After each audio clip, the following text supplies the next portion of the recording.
What's good? What's good? We are back, episode 158 of the Paul Pickett Podcast, aka Triple P, aka your source for music, sports, politics, world events, and much more.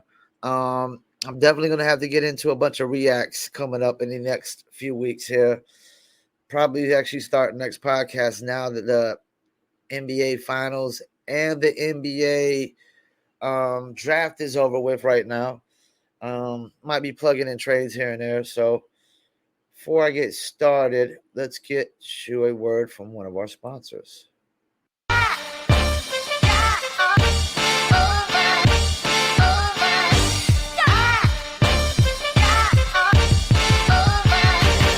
Dizzle ain't no joke, got me addicted, ain't no coke. Let's just have a toast. Anybody want some smoke? Cause it's up, I be Dizzled up. Catch me sipping with my double cup. Can't just have one, you gotta double up. You pour it, gotta watch it bubble up. I ain't gon' lie, I cannot get enough. When Callie said I need another one, gon' have you coming back for more. But go get it while it's hot, before it be sold out in your stores. That Dizzle.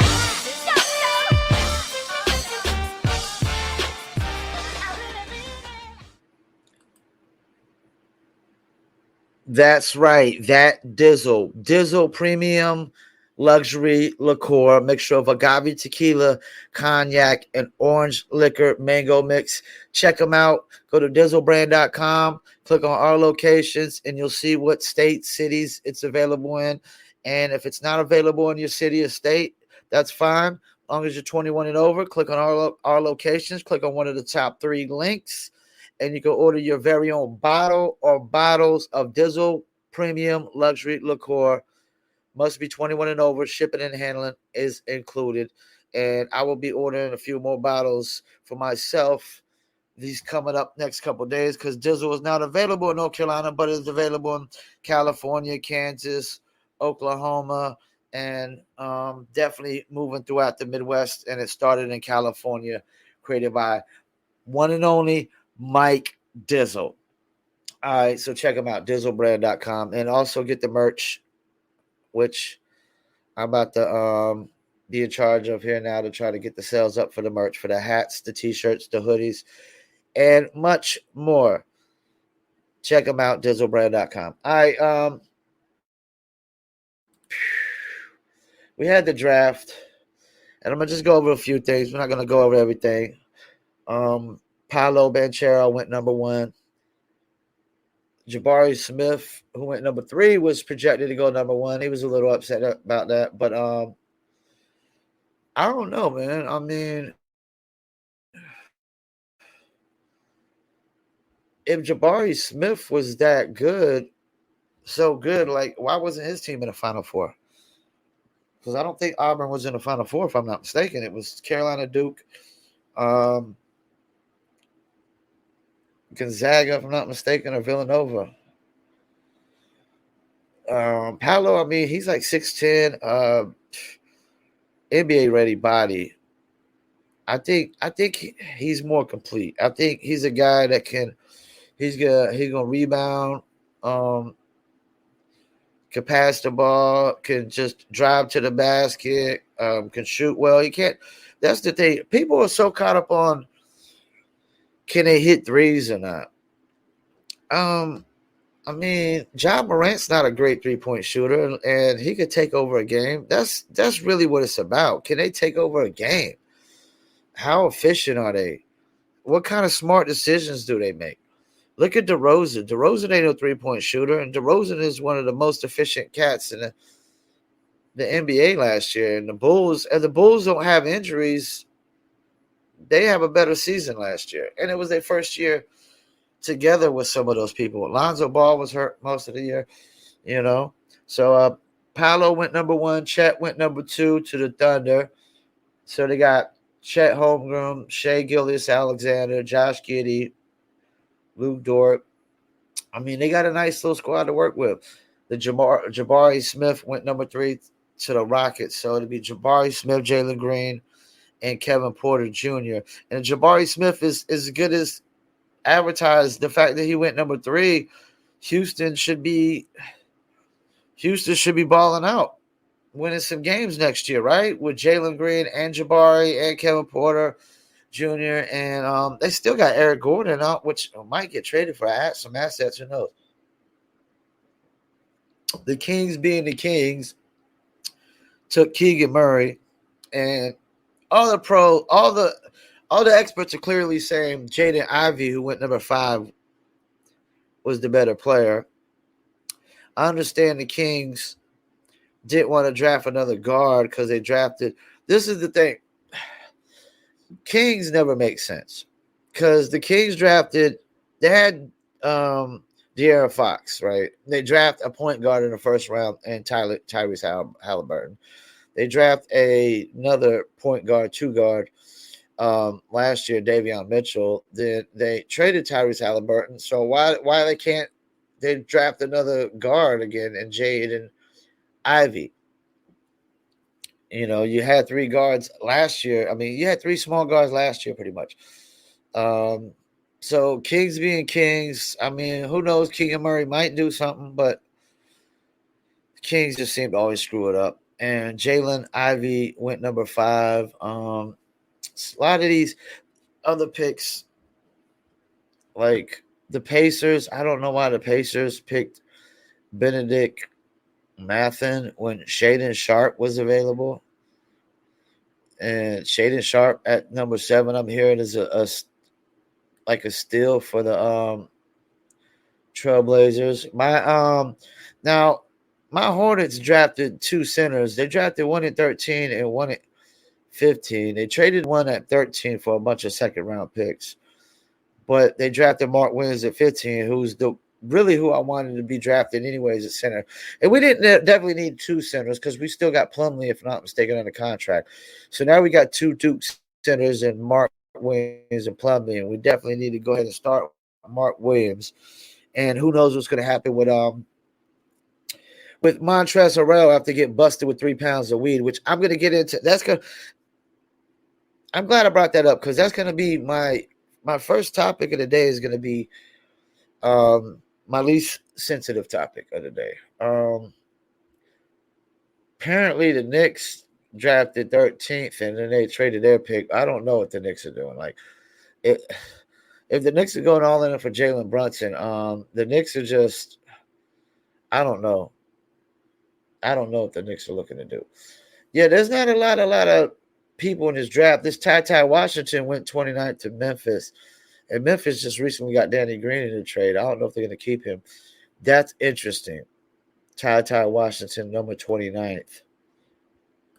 I still don't know what my Hornets are going to do. I'm really confused.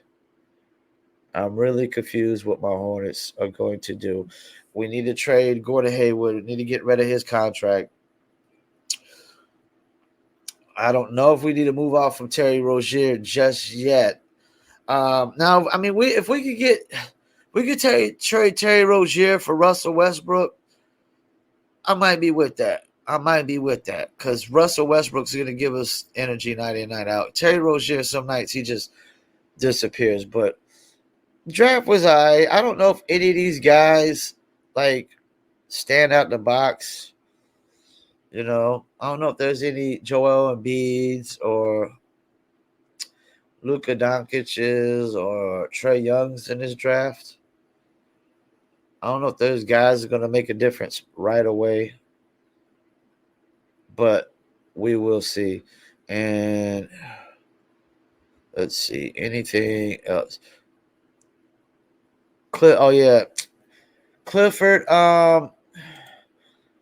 Apparently, we got Steve Clifford back at the Hornets as our coach again. Cup check, but Clifford was the last time we were in the playoffs. Steve Clifford was our coach, so I guess they're looking at that aspect. Like when we have Steve Clifford, we were in the playoffs, and I think we had Kemba Walker then, and now that we got our new Kemba Walker, there's no reason that LaMelo, Terry Rozier, Mark Williams, PJ Washington, my Miles Bridges, and whatever we can trade going to Haywood for can't get us into the playoffs, especially in the East. Especially in the East. All right, so first topic of the day, and it kind of relates to this Montrezl Harrell. This Montrezl Harrell thing wouldn't have happened if this topic I'm gonna get into would have went the way I think it should. So I'm watching Narcos Mexico again right now. You know, certain TV shows I can always just classic shows I can binge watch the show from beginning to end. You know, Wire, Sons of Anarchy. You know, things of that nature. Sopranos. So Narcos and Narcos Mexico is one of those shows. So Narcos Mexico, I'm watching it, and anybody's familiar with it or not familiar with it, it's basically around the time when Mexican cartels like organized and came together, and they basically did it to have a monopoly on the marijuana market. And big part of this story is the killing of a DE agent, Kiki Cameroon. And if you watch the first Narcos, they explain that the Colombians, Narcos wouldn't kill a DE agent because they know all hell would break loose on them. Like DE agent and just rain hell on them. So I'm sitting there thinking, like, Agent Kiki Cameroon's life could have been avoided if marijuana was legal in the first place. Like when Europeans first came and settled in America, Native Americans were already smoking marijuana, and it was legal then. It should stay legal. Like people made marijuana this. We let Reagan sit there and put out this horseshit bullshit, view that marijuana is the gateway drug. No, you know what's the gateway drug? You know what the gateway drug is? Peer pressure. Peer fucking pressure. Peer pressure is the gateway drug. That's the gateway drug. Because that's the gateway drug to people smoking weed and to doing heavier things. I've always argued if cigarettes and alcohol are legal, why is marijuana not legal? Marijuana should have always been legal. It's never the only reason, like, this is the thing. Nobody in America, nobody was killing nobody over weed. Nobody's killing nobody over weed in America. It only became a drug war because we made it illegal, and we pretty much went after the cartels who had this. They literally had thousands and thousands of acres set up in like the middle of the desert in Mexico. It was Rafa Quintero, I think his name was. He's the one that invented seedless marijuana, and they basically had to grow it separate from any other weed. And they were from Sonora when they invented it, because Sonora was like the epicenter of marijuana growing and selling and whatnot in Mexico. They basically, like, without that, Sonora probably would have, like, they probably wouldn't be able to make a living. So basically, we made it a war on drugs, and it started with marijuana. It should have never been a war on drugs. Like, if you wanted to go up, like, make coke the starting point of the war on drugs, or crack, that'd have been fine. But marijuana should have never been included in the war on drugs. First of all, marijuana chronic should not be classified as a drug.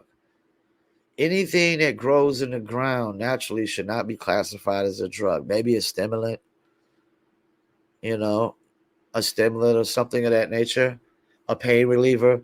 But we should have never classified as a drug. It's not the same ballpark as crack and cocaine, because those things are man-made. And yes, we do take certain strands and mix certain strands, but it's not the same. It's not the same as just mixing some chemicals, all these chemicals that are in cocaine. When they mix cocaine, they use like all different kinds of things like kerosene or something like that. Crack. It's there's no telling what they put in that. Fentanyl. These things are drugs. Those are all man-made, mixed together. Different chemicals, different things. But marijuana should have never been the starting point for the war on drugs.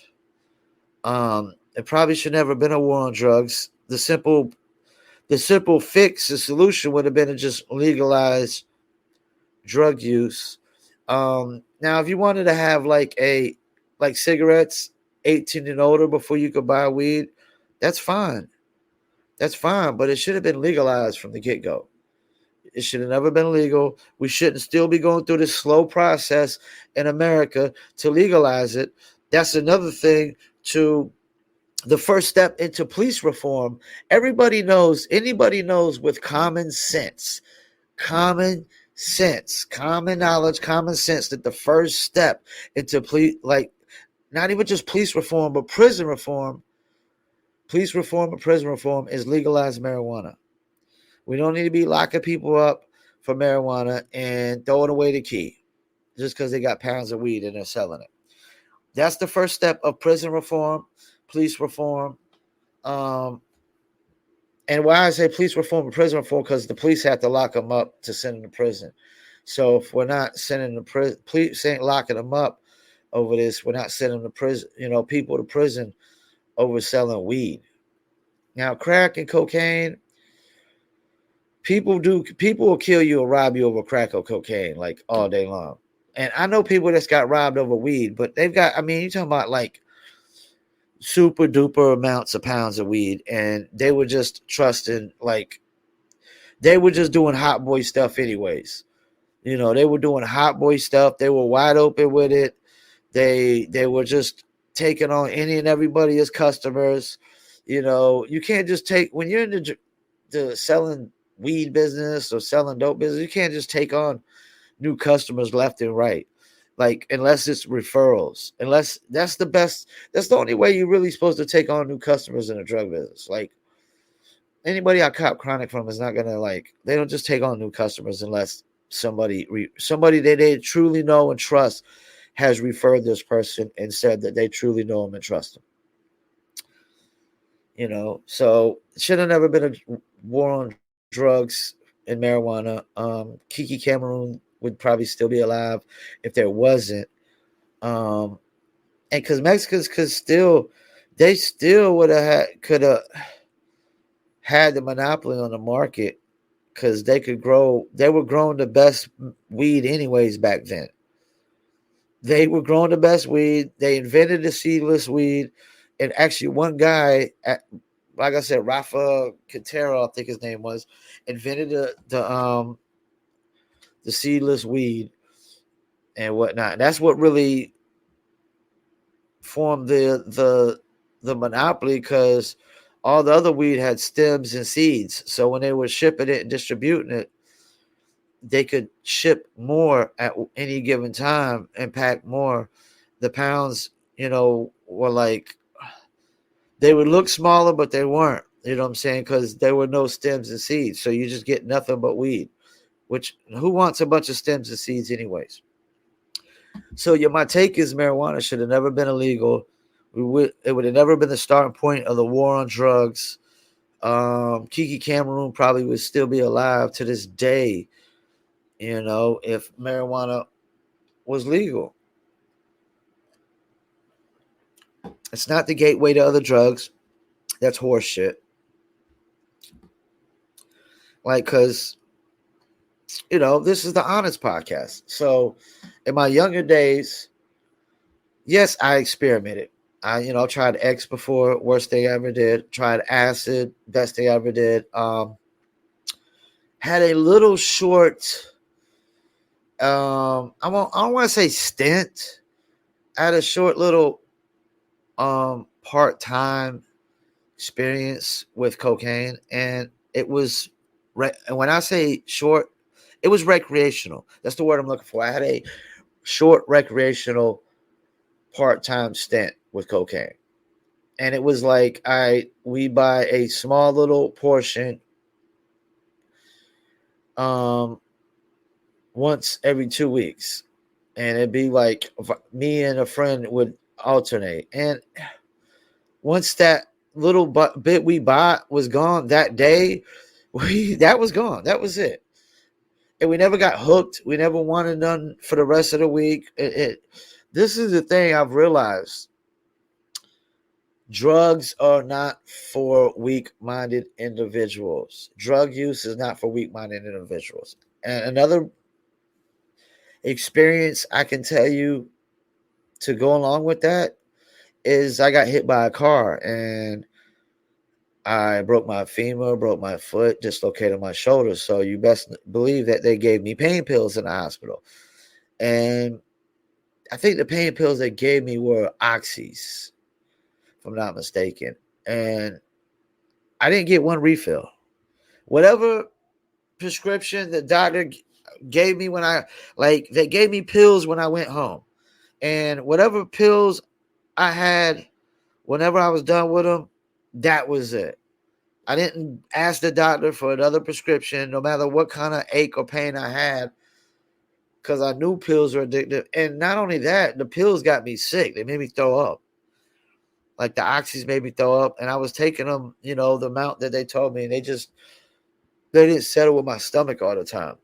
So drugs are not for weak-minded people.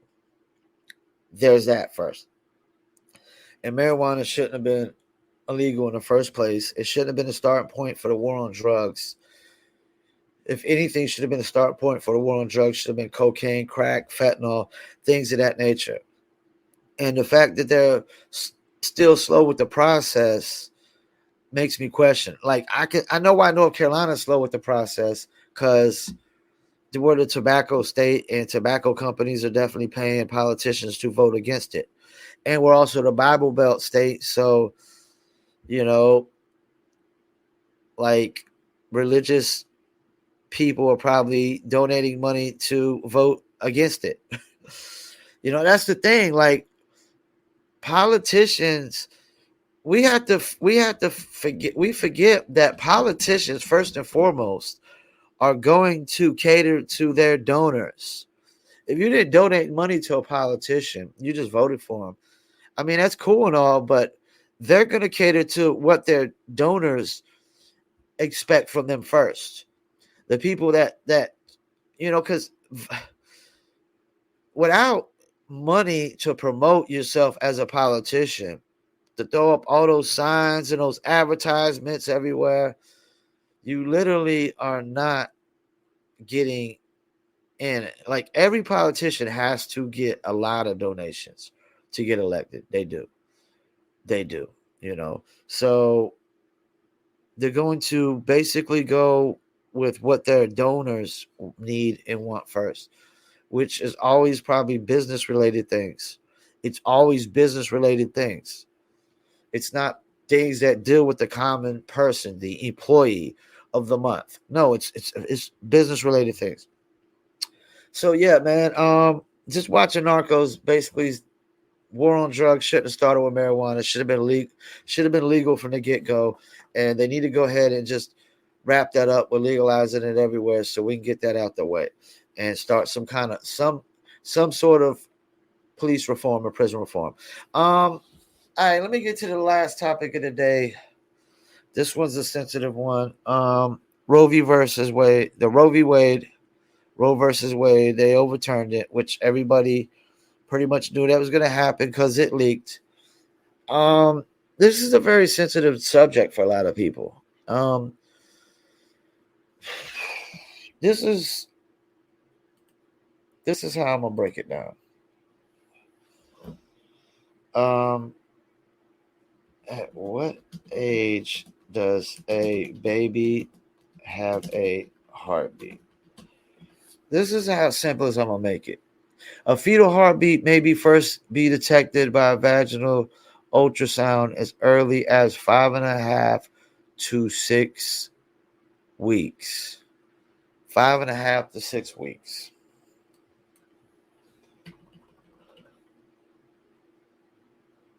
What's the latest amount of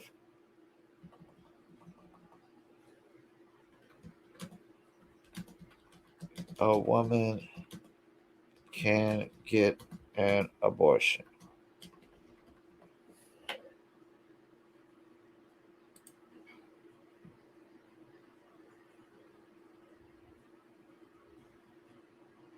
Okay, I guess that varies in different states, but this is the thing.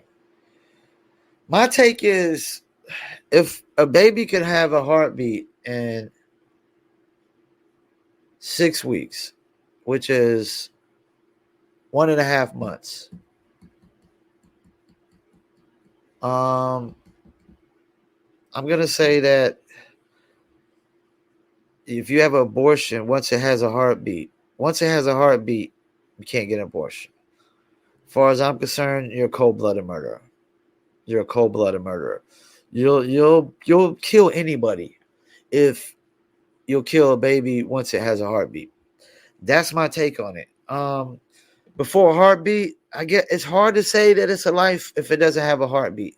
You can't really if it doesn't have a heartbeat, you can't really say it's a life. You can't really say it's a life. It's still growing into a life, I would say, just from common knowledge. All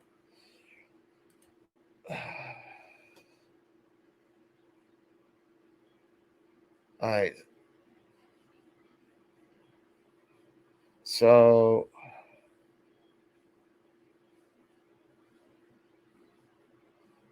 44 states prohibit some abortions after a certain point in pregnancy. 9 states ban abortion. 1 state bans abortion after 20 weeks. Well, okay, this is why I have an issue here. 20 weeks. I mean, if it has a heartbeat at 6 weeks, why are we having abortions at 10 weeks or 15 weeks? Yeah, man. I'm gonna say 6 weeks. Anything or as soon as it has a heartbeat. If it has a heartbeat, nah, man. I'm gonna say you're a cold-blooded murderer. There's a lot of problems when you look at abortion. People always just throw up, "Oh, my body, my choice." Okay, that's your stance. I get that, but if it's just your choice, then it should be my choice. If it's just your choice whether the baby is born or not, then as a man should have the choice to say he doesn't want to be a father and he doesn't want to pay child support and he doesn't want the kid to take his name. Like, that's the thing. You don't get to make that choice for the man. And mankind tries to. And this is another thing. I know people always talking about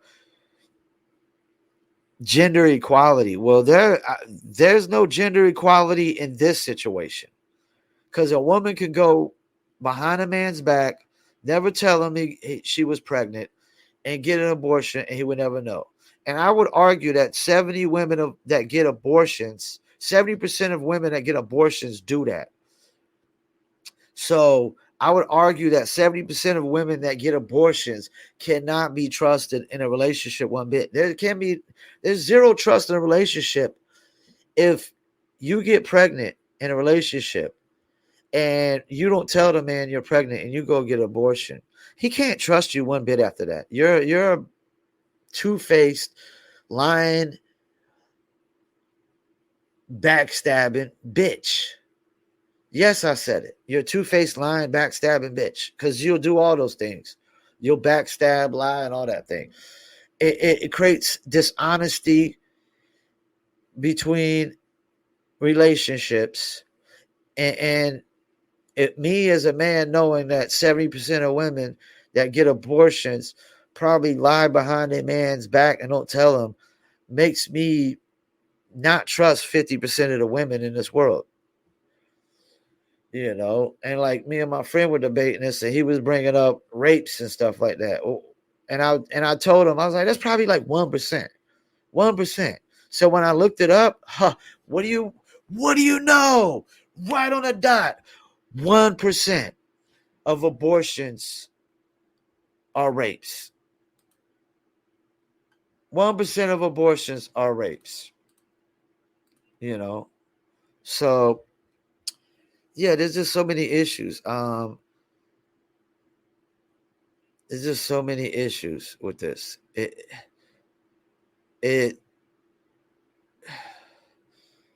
just really is. It's dishonest. It's so dishonest. It's heartless. It's cruel. It's I know they always talk about, you're endangering the health of women. Well, this is the thing. Like, once the baby becomes its own person and its own body, well, that's a sacrifice that has to be made.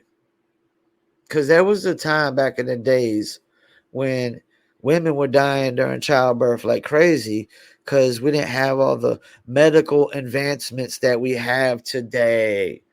We have so much more medical advancements today that women are dying during birth way less than before. And that's always been the risk of birth.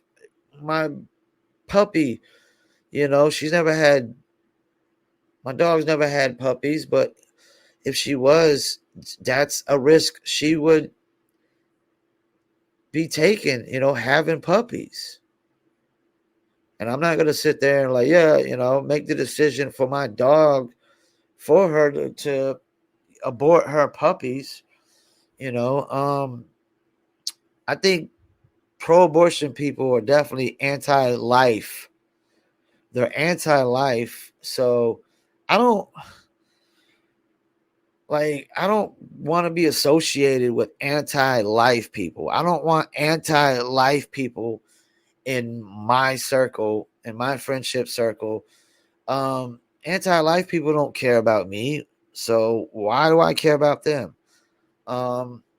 Yeah, it's a very touchy subject. It's very sensitive.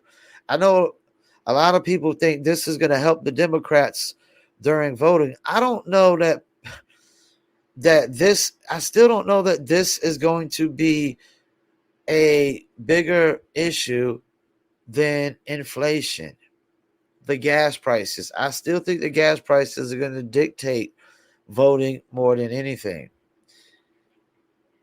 And I mean,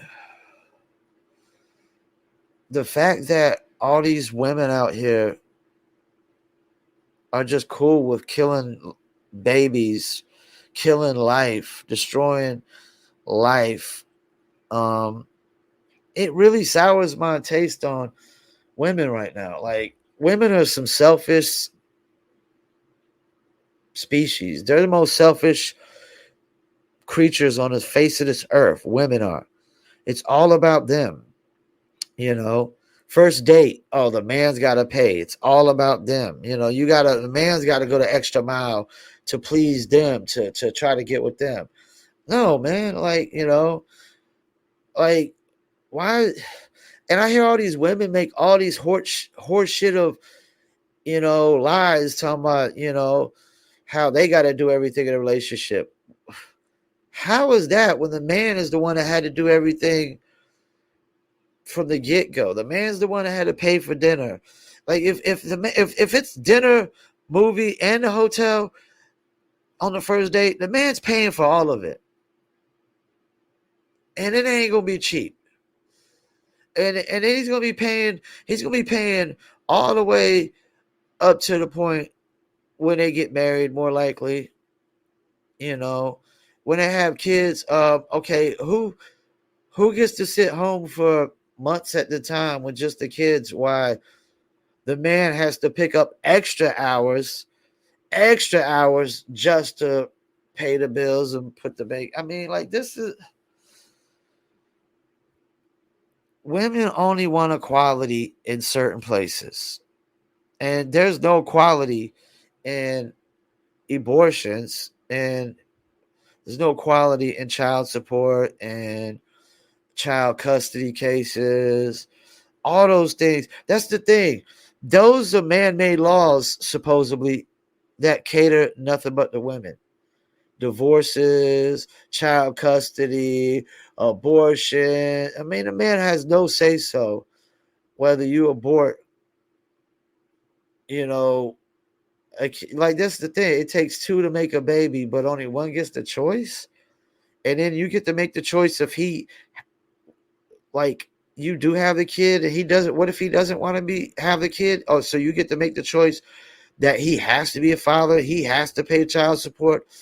You know, like, that's not equality. There's no fairness in that. So that's why there's men's rights activists right there, clearly, because there's laws that mankind has passed that clearly only benefit women. Another one, welfare. I can tell you right now, a single man with a child is not getting all the welfare that a woman is getting. He might get food stamps, and that's about it. They ain't giving him no low income housing and things of that nature, man. No, stop it. Women are getting welfare across the board. A single man with kids is only going to get the littlest welfare possible. He's still going to have to go and work super duper hard, you know. So yeah, man. It does this abortion thing doesn't bode well for the future of relationships in America, because all this says is we're trying, we want to empower women to go behind a man's back, lie. And a lot of these women getting abortions because they cheated and they got pregnant with another man's baby. Once again, lying, cheating, and killing and destroying lives just because you were sinful. You were doing the dirt.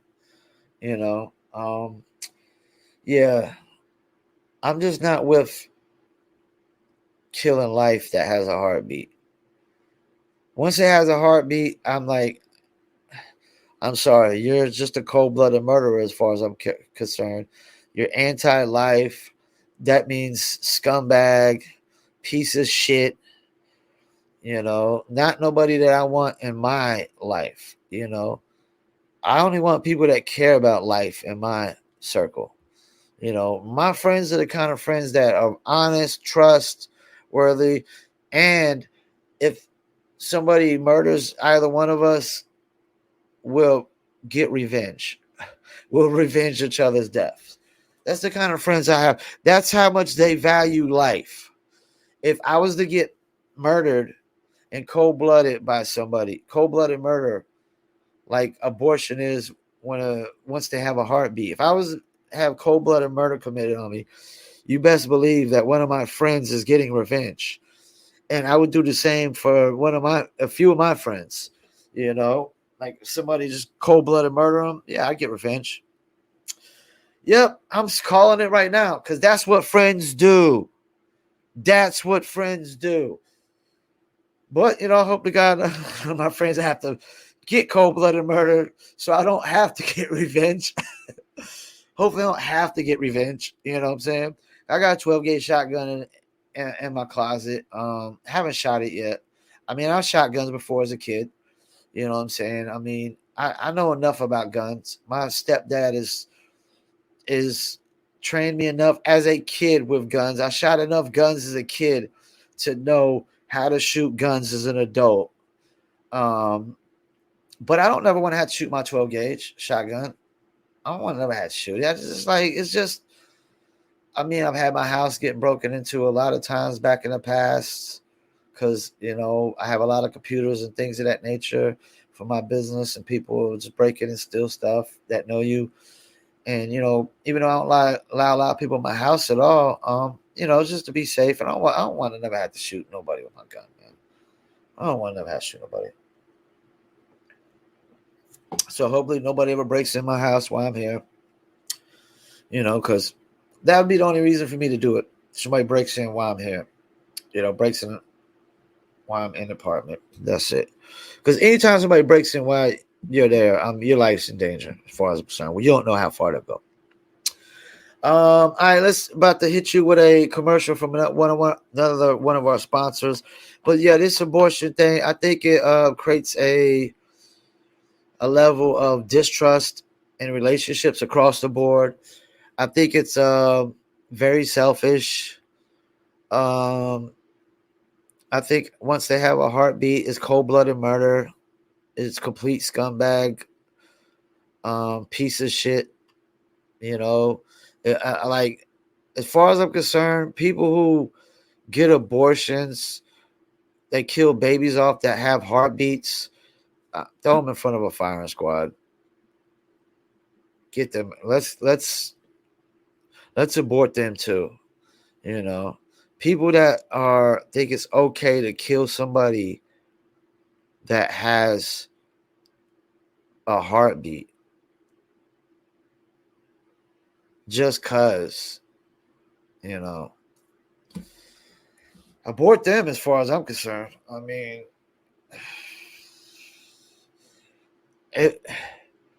why should we care about the lives of people who don't care about the lives of people? Why should we care about anti-life people who don't care about life in general? I mean, even my neighbor was just said some harsh stuff, like almost to like he could care less if there was just a apocalyptic moment to just wipe out all of mankind. As far as he was concerned, all of mankind should go. I don't know if I go that far. All of mankind. And he said selfish people are evil. I think sometimes do call for you to be selfish, but I don't know if killing an innocent life is one of those moments. I don't know if killing an innocent life is one of those moments that calls for you to be selfish. Maybe alien invasion or zombie invasion, zombie apocalypse,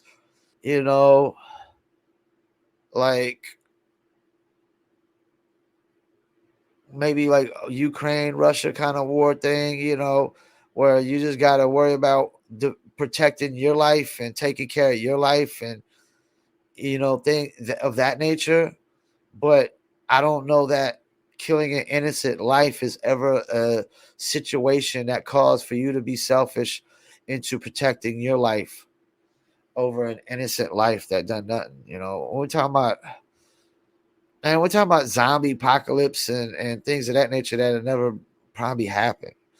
Alien invasion, I'm just trying to give you an example, just like when your life depends on it, where somebody's trying to kill you or something, or people somebody like China invades the United States, and you don't got time to worry about defending every single neighbor in the apartment complex.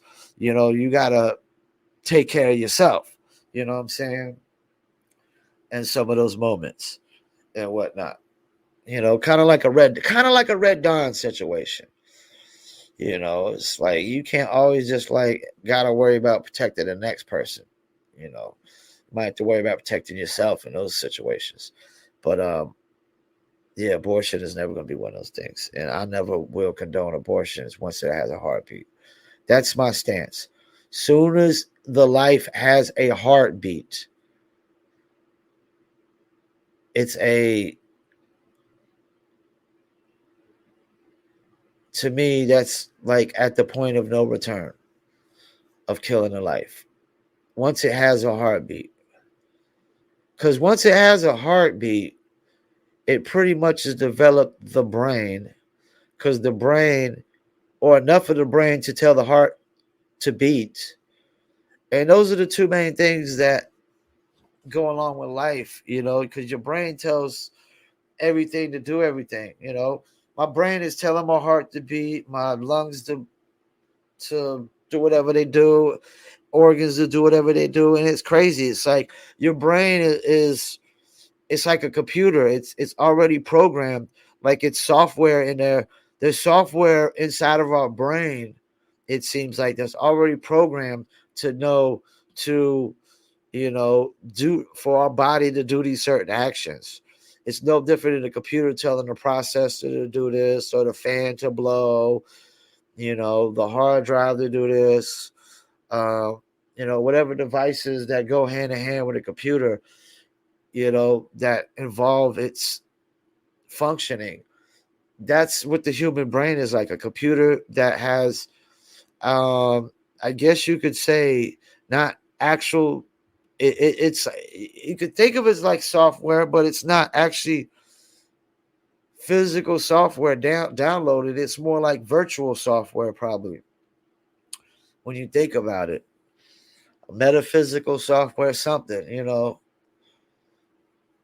but the brain definitely has some form of kind of software in there that just basically gives our brain a form of programming, and the fact that we can't even access all of it is crazy. All right, let me call this a podcast with 47 minutes, and I don't like to go past an hour because Instagram won't let me upload past the hour, and the longer the videos are, the longer they take to upload. So we're going to give you another word from one of our sponsors, and we're out.